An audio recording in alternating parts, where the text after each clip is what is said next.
Hello students, welcome to chemistry classes. कैसे हैं आप सब। हम 11th क्लास की केमिस्ट्री का पहला chapter some basic concepts of chemistry पढ़ रहे थे और इसमें हम एनसीईआरटी क्वेश्चंस को डिस्कस कर रहे थे। स्टूडेंट्स, हम हमारी पिछली वीडियो में फर्स्ट 5 क्वेश्चन को डिस्कस कर चुके हैं। अगर आपने मेरी पिछली वीडियो नहीं देखी है तो आप पिछली वीडियो देख लेना। आज हम इस वीडियो में 6th क्वेश्चन से स्टार्ट करेंगे। तो चलिए देखते हैं कि क्या गिवन है 6th क्वेश्चन में और क्या हमें कैलकुलेट करना है। Calculate the concentration of nitric acid. Concentration निकालनी है नाइट्रिक एसिड की in moles per litre in a sample which has density. Concentration निकालनी है मोल्स पर लीटर में और डेंसिटी दे रखी है 1.41 gram per ml and mass percentage of nitric acid in it being 69%। तो सबसे पहले जो हमें गिवन है वो लिख लेते हैं और जो हमें कैलकुलेट करना है वो लिख लेते हैं। क्या हमें गिवन है, कौन सा क्वेश्चन कर रहे हैं हम, क्वेश्चन नंबर 6 कर रहे हैं। हमें निकालना क्या है, calculate the concentration of nitric acid. क्या निकालना है, concentration of nitric acid. Concentration of nitric acid हमें क्या करना है, कंसंट्रेशन ऑफ नाइट्रिक एसिड निकालना है। गिवन क्या है, density of HNO3, density of nitric acid is given which is 1.41 gram per ml। Okay, and mass percentage of nitric acid, mass percentage of HNO3 is also given which is 69%। हमें क्या बोल रखे, concentration of nitric acid किसमें निकाले, concentration in moles per litre. Moles per litre, तो मुझे ये बताओ मोल्स पर लीटर में कौन सी कंसंट्रेशन मेजर होती है। मोल्स पर लीटर में हमें पता है मोलैरिटी। मोलैरिटी क्या होता है, number of moles per litre of solution. That means हमें ये क्या पूछ रहा है, मोलैरिटी पूछ रहा है कि मोलैरिटी क्या है कंसंट्रेशन HNO3 की। मोलैरिटी निकालनी है हमें इस क्वेश्चन में। समझ में आ गया आपको। हमें इस फर्स्ट लाइन से ही पता चल गया कि calculate the concentration of HNO3 in moles per litre. और मोल्स पर लीटर में कौन सी कंसंट्रेशन होती है, molarity. That means he wants to know molarity of HNO3, molarity of HNO3। हमें क्या कैलकुलेट करना है इसमें, मोलैरिटी। अब मोलैरिटी का फॉर्मूला क्या होता है, मोलैरिटी होता है number of moles of solute dissolved per litre of solution. Volume should be in litre. हमारे पास देखिए कहीं भी हमें वॉल्यूम नहीं दिख रहा और ना ही हमारे पास नंबर ऑफ मोल्स है। तो सबसे पहले हम नंबर ऑफ मोल्स और वॉल्यूम निकालेंगे। तो हमारे पास मास परसेंटेज गिवन है, mass percentage is 69%। Mass percentage का मतलब क्या होता है, amount of the substance present in 100 gram of solution, है ना। Amount of the substance, amount of the substance that means mass of HNO3 is given. Mass of HNO3, amount of the substance, amount किस में होते हैं, grams में, 69 ग्राम। मतलब हमें W का तो पता चल गया, amount of the substance is 69 gram present in 100 gram of the solution. That means mass of solution भी हमें पता है, मास ऑफ सॉल्यूशन इज 100 ग्राम। समझ में आ गया। ये 69% से आपको HNO3 का मास पता चल गया 69 ग्राम और सॉल्यूशन कितना था, 100 ग्राम। क्योंकि 69% परसेंट मतलब 100 ग्राम कितना है, 69। तो यहां से हमें इन दोनों का पता चल गया। और हम क्या निकालते हैं, हमें डेंसिटी गिवन है। Density of HNO3 is 1.41 gram per ml is given. We know density is equal to, density क्या होता है, मास पर यूनिट वॉल्यूम। अब density of solution is given, तो हम यहां क्या यूज करेंगे, mass of solution. Mass of solution is 100 gram, 100 by volume और डेंसिटी कितनी है, 1.41। वॉल्यूम को उधर लेके जाएंगे, डेंसिटी को इसको नीचे लेके आएंगे, तो 100 बाय 1.41। जब 100 को 1.41 से डिवाइड करते हैं तो हमारा वॉल्यूम आ जाता है 70.92। ठीक है, 70.92 ml। तो हमारे यहां से एक चीज तो निकल गई, क्या, वॉल्यूम। वॉल्यूम कितना आया, 70.92 ml। ओके, तो यहां से वॉल्यूम आ गया। अब हमें क्या निकालना है, number of moles of solute. Number of moles क्या होते हैं, number of moles of solute. तो क्या होता है number of moles, weight by molar मास। ठीक है, और वेट कितना है, अभी मैंने बताया था 69 ग्राम्स, है ना। तो वेट तो हमारे पास है। और HNO3 का मोलर मास क्या होगा, HNO3 का मोलर मास HNO3। तो हाइड्रोजन का एटॉमिक मास 1 प्लस नाइट्रोजन का एटॉमिक मास कितना होता है, बोलो 14, प्लस ऑक्सीजन का एटॉमिक मास कितना होता है 16। 3 से मल्टीप्लाई कर दोगे 16 को, तो 1 प्लस 14 प्लस 48। जब आप इन सबको ऐड करोगे कितना आएगा, 63। तो 69 डिवाइडेड बाई 63। जब आप इन दोनों को डिवाइड करोगे, या तो आप ऐसे यूज कर सकते हो, तो यहां से नंबर ऑफ मोल्स क्या है 69 बाई 63। अब मैं यहाँ पे एज इट इज इसको यूज कर रही हूँ। नंबर ऑफ मोल्स मेरी क्या है 69 बाई 63, और आप देख रहे हो यहाँ पे वॉल्यूम कितना आया था 70.92, but it is in ml, और हमें यहाँ पे किस में लेना है लीटर में लेना है, वहां मिलीलीटर में। तो मल्टीप्लाई 70.92 1000 से इसको डिवाइड कर देंगे, डिवाइड करेंगे तो 1000 नीचे लिखा जाएगा, पलट के ऊपर चला जाएगा। जब आप इन सबको मल्टीप्लाई और डिवाइड करोगे तो यहां से कितना आता है 15.44 मोलर। ओके, और हमसे यही पूछा जा रहा है मोलैरिटी कितनी आई HNO3 की 15.44 मोलर। तो कितना इजी क्वेश्चन था, हमें क्या गिवन था, कंसंट्रेशन ऑफ HNO3 हमें निकालना था। हमें क्या कैसे पता चला कि मोलैरिटी निकालनी, क्योंकि उसने बोला calculate concentration of HNO3 in moles per litre, और कौन सी कंसंट्रेशन मोल्स पर लीटर में होती है, मोलैरिटी ही होती है। ठीक है, तो हमने यहां से मोलैरिटी ही पूछ रखी थी, और गिवन क्या था, डेंसिटी गिवन थी और मास परसेंटेज गिवन था। मास परसेंटेज की अगर हमें डेफिनेशन पता है तो हमें दो चीजें पता चल जाती है, मास of the substance present in total amount of solution. ठीक है, मास of the substance is 69 grams और परसेंटेज में 100 ग्राम ही सॉल्यूशन होता है, तो मास ऑफ द सॉल्यूशन इज 100 ग्राम। अब मोलैरिटी होता है number of moles of solute dissolved per litre of solution. तो नंबर ऑफ मोल चाहिए और वॉल्यूम चाहिए, हमारे पास इन दोनों में से कुछ भी नहीं है, तो सबसे पहले हम वॉल्यूम निकालते हैं, क्योंकि हमें डेंसिटी का पता है 1.41। डेंसिटी क्या होती है, मास पर net volume. Mass of the solution 100 grams, अभी पता चला। वॉल्यूम, यहाँ पे वॉल्यूम रख दिया, वॉल्यूम को उस तरफ ले गए, डेंसिटी को इसके नीचे ले आए। वॉल्यूम यहाँ से क्या है 70.92 ml। ओके, अब रह गया सिर्फ number of moles. Number of moles क्या होता है, mass divided by molar mass, mass divided by molar mass. Mass कितना था 69 ग्राम्स, मोलर मास हमने HNO3 का कैलकुलेट कर लिया। ठीक है, हाइड्रोजन का एटॉमिक नंबर 1, नाइट्रोजन का 14 और ऑक्सीजन का 16 मल्टीप्लाई 3 नंबर्स ऑफ एटम है, 3 मल्टीप्लाई 16। तो जब इन सबको ऐड करोगे 63 आ जाएगा। तो हमारी नंबर ऑफ मोल्स क्या है 69 बाई 63, एज इट इज इसको पुट कर दिया 69 बाई 63, और वॉल्यूम 70.92 ml में था। अगर हमें इसको लीटर में कन्वर्ट करना है, क्योंकि यहाँ पे लीटर में ही चाहिए हमें, तो कितना आएगा 1000 से इसको डिवाइड करेंगे तो 1000 ऊपर जाएगा पलट के। जब इन सबको आप मल्टीप्लाई और डिवाइड करोगे कितना आएगा 15.44 molar. Okay, our next question is how much copper can be obtained from 100 gram of copper sulphate.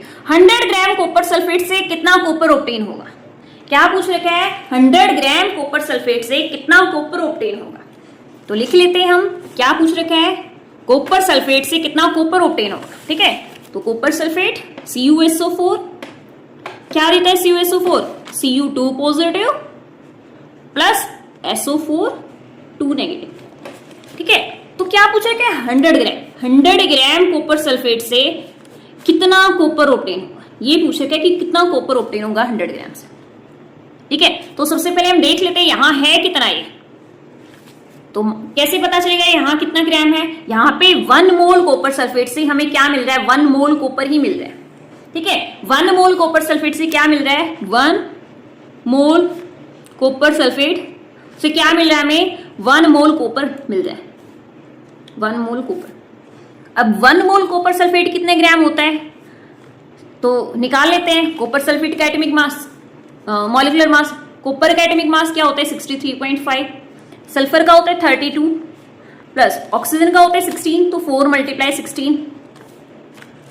अब इन सबको जब आप ऐड करोगे 63.5 प्लस 32 प्लस 64, जब इन सबको ऐड किया मेरा आता है 159.5 ग्राम्स। तो मतलब कॉपर सल्फेट 1 मोल कॉपर सल्फेट 159.5 ग्राम। अब इतने ग्राम से कितना कॉपर मिलता है, कॉपर का एटॉमिक मास कितना होता है 63.5 ग्राम्स।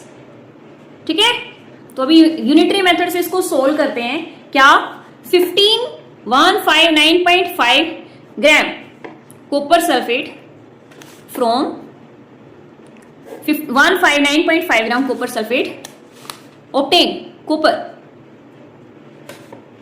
कितना 63.5 ग्राम्स।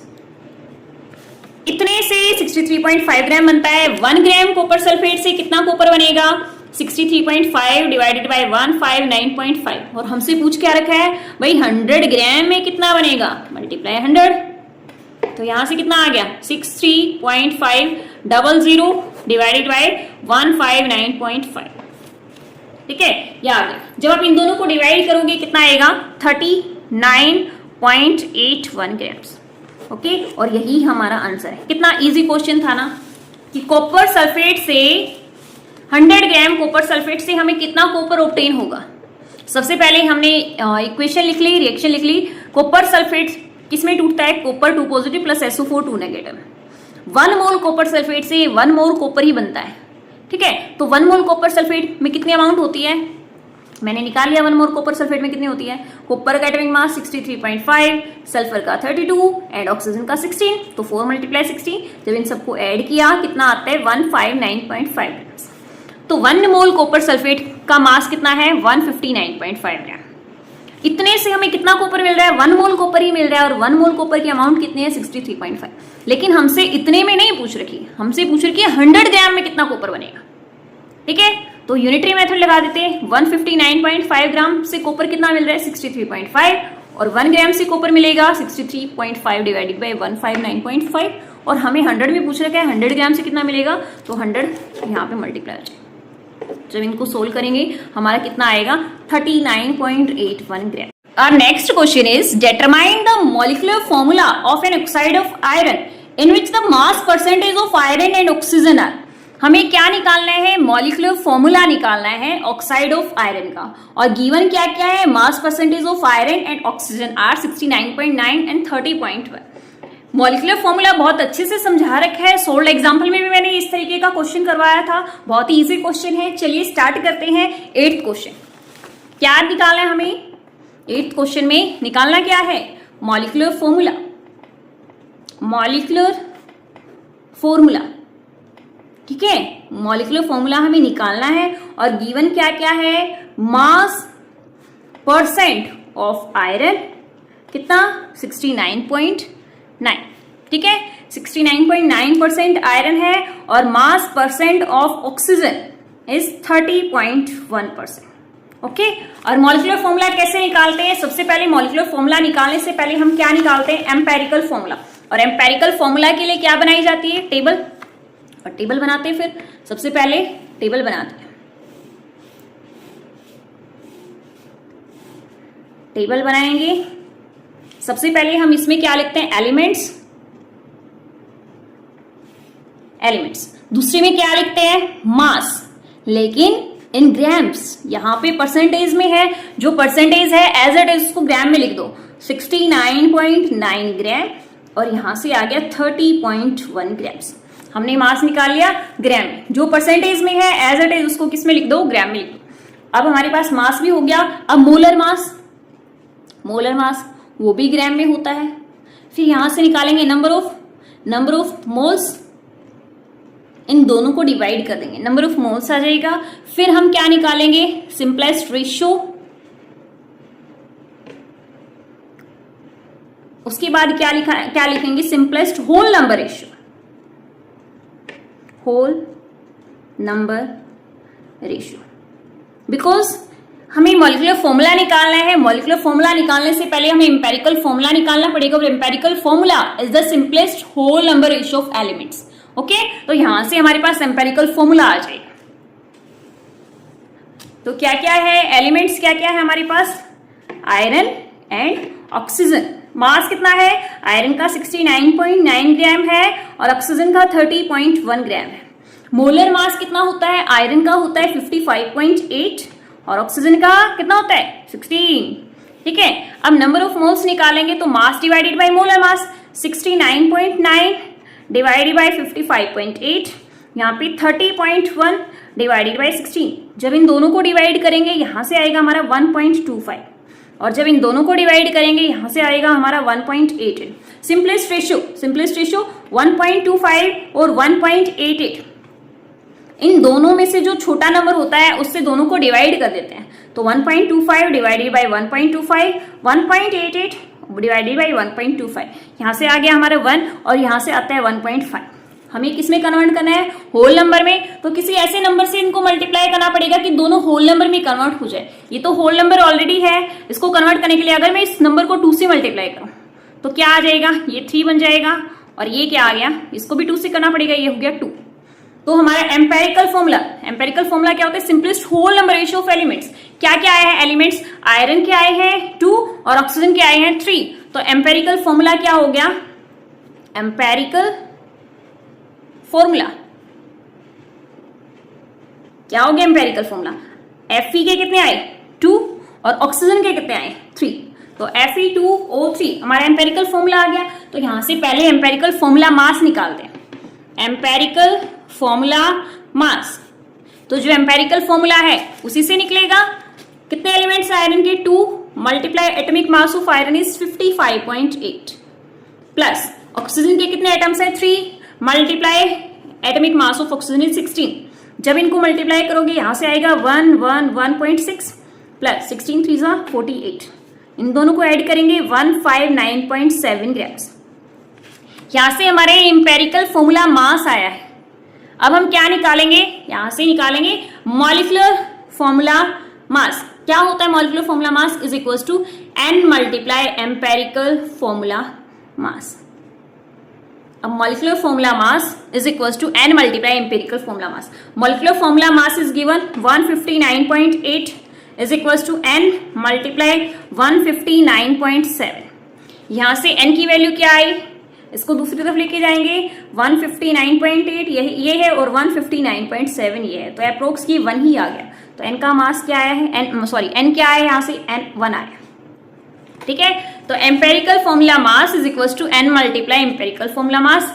n क्या आया है हमारा? यहाँ से 1 आया है। इसी तरीके से हमारा मॉलिक्यूलर फॉर्मूला क्या होता है? n multiply empirical formula. n क्या है? 1। एम्पेरिकल फॉर्मूला क्या है? Fe2O3।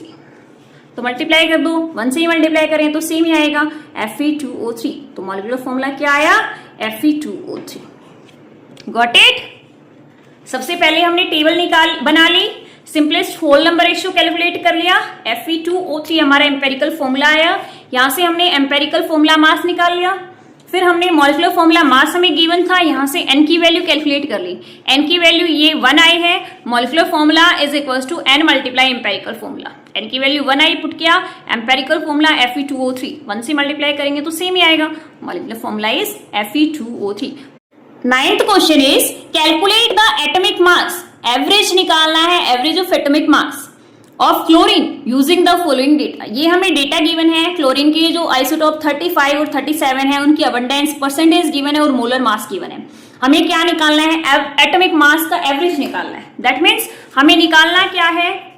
9th क्वेश्चन में जो पहले हमें गिवन है और जो कैलकुलेट करना है वो लिख लेते हैं। निकालना क्या है हमें? Average atomic mass. क्या निकालना है? एवरेज एटॉमिक मास। ये हमें कैलकुलेट करना है। और गिवन क्या है? क्लोरीन 35 और क्लोरीन 37 जो आइसोटोप्स हैं उनकी परसेंटेज नेचुरल अबंडेंस ये हमें गिवन है। कितनी है? 75.77% कितना है? Chlorine 35 and chlorine 37 is 24.23%। और मोलर मास दोनों क्या गिवन है? मोलर मास कितना है? 34.9689 एंड 36.9659। ये हमें मोलर मास गिवन है। हमें पता है एवरेज एटॉमिक मास कैसे निकालते हैं। कैसे निकालते हैं average atomic mass? Average atomic मास कैसे निकालते हैं? एवरेज एटॉमिक मास का फॉर्मूला होता है नेचुरल अबंडेंस, लेकिन यहां पे नेचुरल अबंडेंस हम ग्राम्स में लेते हैं, मल्टीप्लाई मोलर मास। ठीक है, तो average atomic mass, average atomic mass is equals to natural abundance. Average atomic mass is equals to natural abundance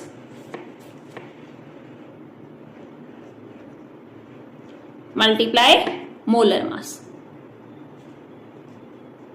okay, तो एवरेज एटॉमिक मास क्या होता है? Natural abundance multiply molar mass. अब नेचुरल अबंडेंस कितना है? 75.77, लेकिन ये परसेंटेज में गिवन है तो यहाँ पे divided by 100 multiply molar mass. Molar mass कितना है? 34.9689। ठीक है, प्लस क्लोरीन 37 के लिए अबंडेंस कितनी है? 24.33 डिवाइडेड बाय 100 से डिवाइड करके लिखना है आपको यहाँ पे, मल्टीप्लाई 36.9659। ठीक है। जब आप इनको मल्टीप्लाई करोगे और 100 से डिवाइड करोगे, जब इनको मल्टीप्लाई करके लिखते हैं तो आता है 26.4959। मैंने इनको ऑलरेडी मल्टीप्लाई कर रखा है और मल्टीप्लाई करने के बाद आता है 26.4959 प्लस, और जब इन दोनों को मल्टीप्लाई करते हैं मेरा आता है 8.9568। इन दोनों को अब ऐड करेंगे, इन दोनों को ऐड करने के बाद आता है 35.4527। तो एवरेज एटॉमिक मास कितना आया? 35.4527। तो कितना आसान था ना। हमें सिर्फ क्या करना है, नेचुरल अबंडेंस को मल्टीप्लाई कर देना है मोलर मास से। नेचुरल अबंडेंस जो गिवन है परसेंटेज में उसको 100 से डिवाइड करो और मोलर मास जो गिवन है साइड में उससे मल्टीप्लाई करो। इन दोनों को मल्टीप्लाई करके 100 से डिवाइड करना है, इन दोनों को मल्टीप्लाई करके 100 से डिवाइड करना है और ऐड कर देंगे तो क्या आ जाएगा? एवरेज एटॉमिक मास आ जाएगा। ओके, तो next question is question number 10। In 3 moles of ethane, 3 moles of ethane कितने मोल्स हैं? 3। किसके? इथेन के। C2H6 calculate the following. Number of moles दे रखे हैं हमें इथेन के कितने हैं? 3। हमें क्या क्या कैलकुलेट करना है? Number of moles of carbon atom, number of moles of hydrogen atom, और क्या कैलकुलेट करना है? Number of molecules of ethane. बहुत ही इजी क्वेश्चन है। क्या क्या दे रखा है हमें लिख लेते हैं। 10th क्वेश्चन में हमें क्या क्या दे रखा है भाई? Number of moles of ethane is 3 moles. कितने मोल्स हैं? 3 मोल्स, है ना, यही गिवन था ना। Number of moles of ethane is 3 moles. और कैलकुलेट क्या करना है? Number of moles of carbon atom. क्या कैलकुलेट करना है? फर्स्ट में number of moles of carbon atoms, ठीक है। Number of moles of carbon atoms calculate करना है। जब 1 मोल इथेन है, हमने 1 मोल इथेन में C2H6 में, C2H6 यानी कि 1 मोल, 1 मोल C2H6 में कितने नंबर ऑफ मोल्स है कार्बन? 2 मोल्स, ठीक है, 2 मोल्स कार्बन एटम। समझ में आ रहा है आपको? 1 मोल C2, एक C2H6 में कितने कार्बन के मोल्स हैं? जितने भाई उसके नंबर ऑफ एटम्स हैं उतने ही तो मोल्स हैं, 2 मोल्स कार्बन एटम्स। और पूछ क्या रखा है? Number of moles of carbon atoms, number of moles of carbon atoms. और कितने मोल्स दे रखे हैं? 3 मोल्स दे रखे हैं। तो 1 मोल में कितने हैं? 2 मोल्स। तो 3 मोल में कितने हो गए? 3 मोल्स C2H6 में कितने हो गए? 2 मल्टीप्लाई 3 हो जाएगा ना, 6 मोल्स कार्बन एटम, ठीक है। 1 मोल C2H6 में कितने थे? 2 मोल्स। 1 मोल में है 2 मोल्स कार्बन एटम्स, तो 3 मोल्स में कितने हो गए? 2 मल्टीप्लाई 3, 6 मोल्स हो गए। ओके, अब second question, number of hydrogen atom. ये तो आप बता ही सकते हो, number of moles of hydrogen atoms. अब 1 मोल C2H6 में, 1 मोल C2H6 में कितने हाइड्रोजन एटम्स हैं? 6 मोल्स हाइड्रोजन एटम्स। अब 3 मोल्स में कितने हो गए? 3 मल्टीप्लाई 6, 18 मोल्स हो गए, है ना, 18 मोल्स हाइड्रोजन एटम्स। ऐसे ही हमसे पूछे गए number of molecules of ethane. अब पूछे गए number of molecules, number of molecules कितने होंगे? अब 1 मोल में कितने मॉलिक्यूल्स होते हैं? 1 मोल C2H5 में कितने मॉलिक्यूल्स होंगे? अवोगैड्रो नंबर, अवोगैड्रो नंबर मतलब 6.023 इंटू 10 की पावर 23 मॉलिक्यूल्स। 1 मोल में इतने हैं तो 3 मोल में कितने हो गए? इसको भी 3 से मल्टीप्लाई कर दो, कितना आ गया? 18.069 मल्टीप्लाई 10 की पावर 23 मॉलिक्यूल्स। समझ गए आप? बहुत इजी क्वेश्चन था। नंबर ऑफ मोल्स दे रखे थे हमारे पास 3 मोल है। Number of moles of carbon atom, इसमें 3 मोल्स में कार्बन एटम कितने हैं? हमने 1 मोल के लिए निकाल लिया। 1 मोल C2H6 में कितने नंबर ऑफ कार्बन एटम्स हैं? 2 नंबर ऑफ कार्बन एटम्स हैं। तो 3 मोल्स में कितने हो गए? 3 मल्टीप्लाई 2, 6 आ गया। इसी तरीके से नंबर ऑफ हाइड्रोजन एटम 1 मोल में 6 हैं, तो 3 मोल्स में 6 मल्टीप्लाई 18 आ गया। नंबर ऑफ मॉलिक्यूल्स 1 मोल में कितने हैं? अवोगैड्रो नंबर ऑफ मॉलिक्यूल्स है। 3 मोल्स में क्या होगा? 3 से मल्टीप्लाई कर देंगे, आंसर आ। जब यहां से हम इन तीनों को ऐड करेंगे तो इन तीनों का सम आएगा 342 ग्राम्स। ओके, तो हमारे पास मॉलिक्यूलर मास आ गया है कितना? 342 ग्राम्स। अब हमें क्या निकालना है? मोलैरिटी निकालनी है। तो number of moles of solute by volume of solution, number of moles निकालते हैं। वेट कितना गिवन है 20 ग्राम्स, तो वेट यहाँ पे पुट करेंगे 20 और मोलर मास हमारे पास कितना आया 342, तो नंबर ऑफ मोल्स क्या आ गए 20/342। ठीक है, तो नंबर ऑफ मोल्स की जगह पे मैं यहाँ पुट कर देती हूँ 20/342 और वॉल्यूम हमें लीटर में ही गिवन है कितना 2 लीटर, तो मैंने यहाँ पे पुट कर दिया। जब आप इनको काटेंगे और अब इनको जब डिवाइड करेंगे 10/342 तो ये आएगा 0.0293 मोल पर लीटर। आपसे यही पूछ रखा था कि आपको क्या निकालनी है, मोलैरिटी निकालनी है और हमारी मोलैरिटी यहाँ से आ चुकी है। तो कितना इजी क्वेश्चन था ना। हमें वेट दे रखा था कितना C12H22O11 का 20 ग्राम्स, वॉल्यूम दे रखा था 2 लीटर, हमें कंसंट्रेशन निकालनी थी मोल पर लीटर में। That means he wants to know molarity of the solution. ठीक है, और मोलैरिटी का फॉर्मूला हमें पता है number of moles of solute by volume of solution. तो सबसे पहले हमें नंबर ऑफ मोल्स निकालने पड़ेंगे। नंबर ऑफ मोल्स कैसे निकलेंगे, वेट बाय मोलर मास। ठीक है, तो उसके लिए हमें मोलर मास निकाला C12, कितने कार्बन के कितने एटम्स हैं 12 और मास कितना होता है 12 ग्राम। ठीक है, हाइड्रोजन के कितने एटम्स हैं 22 और मास कितना होता है 1, प्लस ऑक्सीजन के कितने एटम्स हैं 11 और मास कितना होता है 16। जब आप इन सबको मल्टीप्लाई करके ऐड करेंगे तो यहाँ से इसका मोलर मास कितना आ जाएगा 342 ग्राम्स आ जाएगा। तो नंबर ऑफ मोल्स क्या होते हैं, वेट बाय मोलर मास। तो वेट हमें गिवन था 20 ग्राम्स और मोलर मास हमने निकाल लिया 342, तो हमारा यहाँ से 20/342 नंबर ऑफ मोल्स आ गए। तो 20/342 हमने एज इट इज यहाँ पुट कर दिया और वॉल्यूम क्या है 2 लीटर। यहाँ पे जब हम इनको कट करके डिवाइड करेंगे 0.0293 मोल पर लीटर मोलैरिटी आ जाती है। Okay, next question is question number 12। If the density of methanol is 0.793 kilogram पर litre, what is its volume needed for making 2.5 liter of its 0.25 molar solution? हमें क्या given है, density of methanol given है कितनी 0.793 kilogram पर litre. What is the volume needed, कितनी volume की requirement होगी for making 2.5 litre of its 0.25 molar solution. Solution की मोलैरिटी दे रखी है, उसको 2.5 लीटर बनाने में कितने वॉल्यूम की रिक्वायरमेंट होगी। सबसे पहले जिस सॉल्यूशन की डेंसिटी गिवन है हम इसकी मोलैरिटी निकाल लेते हैं। ठीक है, अगर हमें इसकी मोलैरिटी पता चल गई तो हम क्या करेंगे, वॉल्यूम भी इजीली निकाल सकते हैं। ठीक है, तो सबसे पहले जो हमें गिवन है और जो हमें कैलकुलेट करना है वो हम लिख लेते हैं। क्या गिवन है हमें, क्वेश्चन नंबर 12 क्या गिवन है, डेंसिटी ऑफ मिथेनॉल CH3OH कितने गिवन है 0.793 किलोग्राम पर लीटर। ठीक है, तो यहां से आपको दिख रहा है डेंसिटी कितनी है।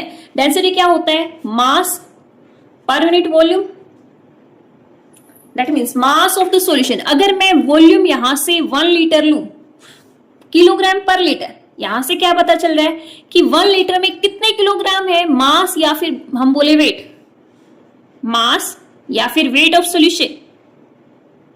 ठीक है, कितना है 0.793 किलोग्राम्स। ओके, हमें क्या निकालना है, मोलैरिटी निकालनी है, number of moles of solute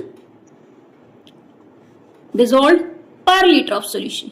हमारे पास वॉल्यूम है, नंबर ऑफ मोल्स के लिए वेट और क्या चाहिए, मोलर मास चाहिए। मोलर मास निकाल लेते हैं हम।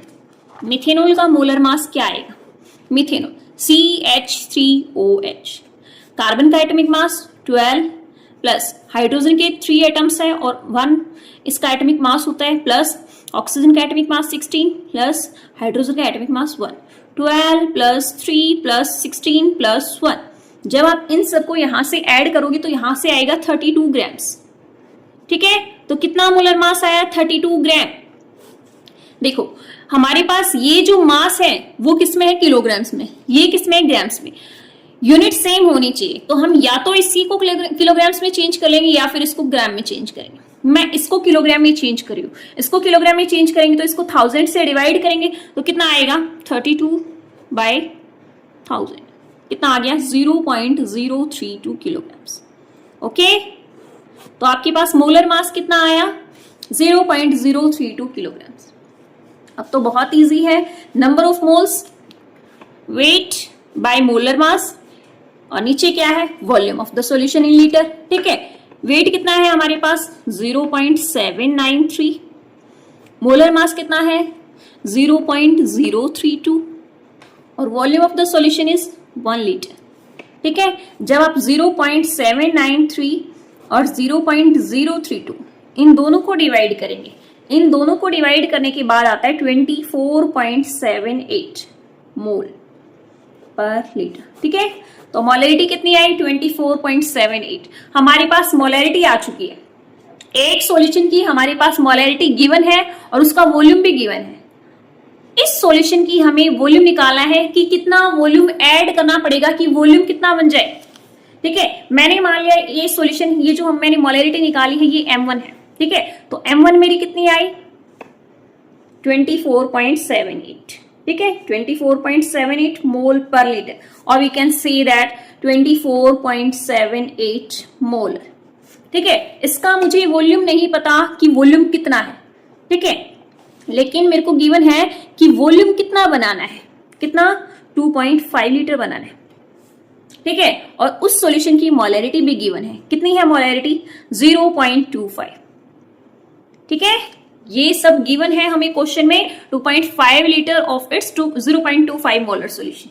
ठीक है, तो हमारे पास M1 हमने अभी अभी निकाला है, इसका वॉल्यूम नहीं पता कि ये सॉल्यूशन क्या वॉल्यूम है इसका, लेकिन V2 क्या है 2.5 लीटर सॉल्यूशन बनाना है और मोलैरिटी कितनी है उसकी 0.25।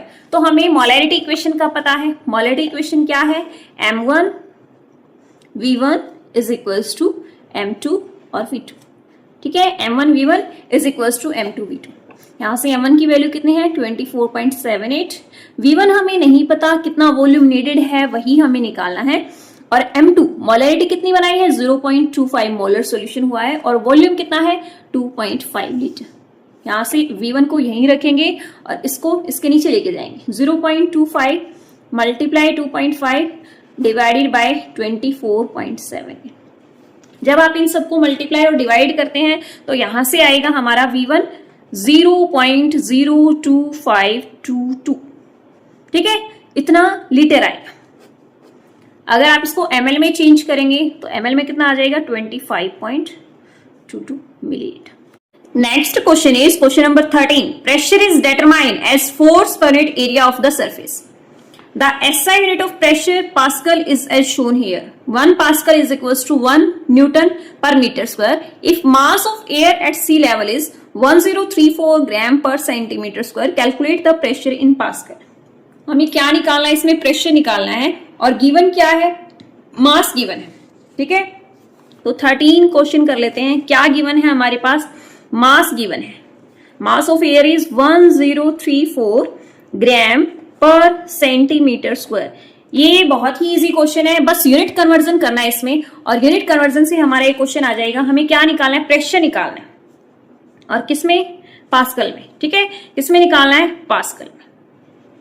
प्रेशर क्या होता है, pressure is equals to force per unit area. हमें पता है pressure force per unit area होता है और गिवन भी है इसमें, pressure is determined as force per unit area. Okay, तो pressure force per unit area और फोर्स क्या होता है, mass into acceleration due to gravity, है ना। तो लिख देते हैं फोर्स कितना होता है, mass into acceleration due to gravity divided by area. और मास तो गिवन है, मास कितना है यहां से 1034 और ग्राम पर सेंटीमीटर स्क्वायर। ठीक है, 1034 ग्राम पर सेंटीमीटर स्क्वायर, मतलब एरिया क्या है, सेंटीमीटर स्क्वायर होना चाहिए। तो एरिया की जगह पे हम सेंटीमीटर स्क्वायर रख देते हैं। ठीक है, और जी एक्सेलरेशन ड्यू टू ग्रेविटी, जी की वैल्यू कितनी होती है 9.8 मीटर पर सेकेंड स्क्वायर। ठीक है, तो यहाँ पे मैं 9.8 मीटर पर सेकेंड स्क्वायर मैंने वैल्यू पुट कर दी। इतना समझ में आया आपको, क्या किया है, बस मास की वैल्यू पुट की है और जी की वैल्यू पुट की है। एरिया मास 1034 ग्राम पुट कर रहे हो तो एरिया सेंटीमीटर स्क्वायर, मैंने यहाँ पे एरिया की जगह 1 सेंटीमीटर स्क्वायर पुट कर दिया। ठीक है, अब यहाँ ये मीटर में है, यहाँ सेंटीमीटर में है। ठीक है, और पास्कल क्या होता है, 1 पास्कल गिवन भी है।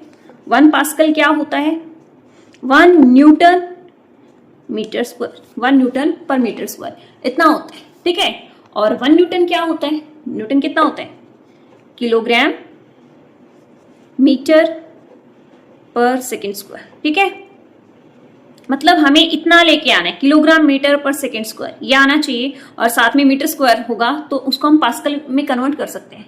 ठीक है, तो किलोग्राम में आना चाहिए, तो सबसे पहले हम क्या करते हैं, कन्वर्ट कर दो। ग्राम है तो यही सारी यूनिट्स हमें लेके आनी है, तो जो जो यूनिट यहाँ पे है इन सबको चेंज कर दो। तो हमारे पास ग्राम में है तो क्या कर देते हैं, इसको किलोग्राम्स में चेंज कर देते हैं। तो क्या करेंगे, डिवाइड कर देंगे 1000 से। ठीक है, अब ये क्या हो गया, किलोग्राम में। ठीक है, अब यहां सेंटीमीटर है, सेंटीमीटर को मीटर में कन्वर्ट करेंगे तो क्या होगा, 100 से मल्टीप्लाई करेंगे तो यहां आ जाएगा 100 मीटर। स्क्वायर है तो 2 बार मल्टीप्लाई करेंगे, 100 metre multiply 9.8 metre per second square. अब चेक करते हैं क्या हमारे पास यूनिट सेम हो चुकी है। सेकेंड स्क्वायर ऊपर जाएगा, -2 है हमारे पास। ठीक है, किलोग्राम मीटर है, किलोग्राम और मीटर भी है। ठीक है, तो जो कट रहा है काट देते हैं, 1 2 3 1 2 3 3 टाइम्स ये कट गया। 9.8 डेसिमल को हटा के 10 आ जाएगा नीचे, और ये 0 भी कट जाएगी। तो बचा है कितना हमारे पास, 1034 मल्टीप्लाई 9.8 किलोग्राम मीटर, ये मीटर स्क्वायर और ये पर सेकेंड स्क्वायर। तो kilogram metre per second square, ऊपर मैंने क्या बताया था, इसको हम क्या लिख सकते हैं, न्यूटन लिख सकते हैं, और साथ में मीटर। ठीक है, साथ में क्या लिखेंगे, मीटर स्क्वायर। ठीक है, इन दोनों को जो मल्टीप्लाई करेंगे कितना आएगा, 101,332 न्यूटन पर मीटर स्क्वायर। ठीक है, इसको जो पास्कल में कन्वर्ट करेंगे तो 1.01332 मल्टीप्लाई 10 की पावर 5 लिख सकते हैं। 1 2 3 4 5 डेसिमल हम आगे लेके गए हैं, तो 10 की पावर 5 पास्कल। स्टूडेंट्स, हमने इस क्वेश्चन में क्या किया है, बस हमने इस क्वेश्चन में यूनिट कन्वर्जन की है। हमारे पास मास गिवन था, प्रेशर क्या होता है, force per unit area, force क्या होता है, mass into acceleration due to gravity. Mass की वैल्यू पुट कर दी और ग्रेविटी की value 9.8 metre per second square होती है। हमने यहाँ से ग्राम था उसको किलोग्राम में चेंज कर लिया, क्योंकि पास्कल क्या होता है, न्यूटन पर मीटर स्क्वायर। ठीक है, और न्यूटन क्या होता है, kilogram metre per second square. तो हमारी किलोग्राम मीटर और सेकेंड स्क्वायर इसमें यूनिट्स आनी चाहिए। हमारे यहाँ ग्राम था तो हमने इसको किलोग्राम में कन्वर्ट कर दिया, 1000 से डिवाइड कर दिया। ऐसे यहाँ पे सेंटीमीटर था, इसको मीटर में कन्वर्ट कर दिया तो 1/100 किया। ठीक है, तो 1/100 आ गया, 1/100, और 9.8 था, डेसिमल को रिमूव करके नीचे 10 कर दिया। जो जीरोस कट रही है हमने उसको काट दिया, और जो बच गया उसको मल्टीप्लाई कर दिया। मल्टीप्लाई करने के बाद आया 101332 न्यूटन पर मीटर स्क्वायर। ठीक है, और जब डेसिमल यहाँ पे है, डेसिमल को आगे लेके जाओ, 1.01332 इंटू 10 की पावर 5 पास्कल। ठीक है, तो ये था हमारा क्वेश्चन नंबर 13। अब चलते हैं क्वेश्चन नंबर 14। क्या कहता है क्वेश्चन नंबर 14? क्वेश्चन नंबर 14 तो एक थ्योरेटिकल क्वेश्चन, ठीक है, जो हम थ्योरी में कर चुके हैं। What is SI unit of mass? SI unit of mass is kilograms. How it is defined, इसकी डेफिनेशन हम कर चुके हैं, आप पीछे थ्योरेटिकल पोर्शन में से इसको कर लेंगे। क्वेश्चन नंबर 15 में क्या है, आपको प्रीफिक्स दे रखे, उनकी मल्टीपल्स दे रखे, ये भी मैंने करवा रखा है। वैसे हम मैच कर लेते हैं। माइक्रो क्या होता है, 10 की पावर -6, डेका 10, मेगा होता है 10 की पावर +6। ठीक है, गीगा होता है 10 की पावर 9, और फेम्टो होता है 10 की पावर 15। ओके, तो फेम्टो कितना होता है, 10 की पावर 15। ये थे, बस इनके प्रेफिक्स को इनके मल्टीपल के साथ मैच करना था। ये भी क्वेश्चन भी हम थ्योरी में कर चुके हैं। ठीक है, what do you mean by significant figures? Significant figures भी हम थ्योरेटिकल पोर्शन में कर चुके हैं। हम सिर्फ यहाँ पे न्यूमेरिकल डिस्कस करेंगे। जो थ्योरेटिकल पोर्शन में हमने पढ़ लिया उसको हम बार बार डिस्कस नहीं करेंगे, आप उनको वहीं से करेंगे। ठीक है स्टूडेंट्स, हम क्वेश्चन नंबर 16 तक क्वेश्चंस डिस्कस कर चुके हैं। अगर और डिस्कस करेंगे तो वीडियो बहुत ज्यादा लंबी हो जाएगी, तो नेक्स्ट वीडियो में आगे हम डिस्कस करते हैं। Thank you, keep watching my videos, bye bye.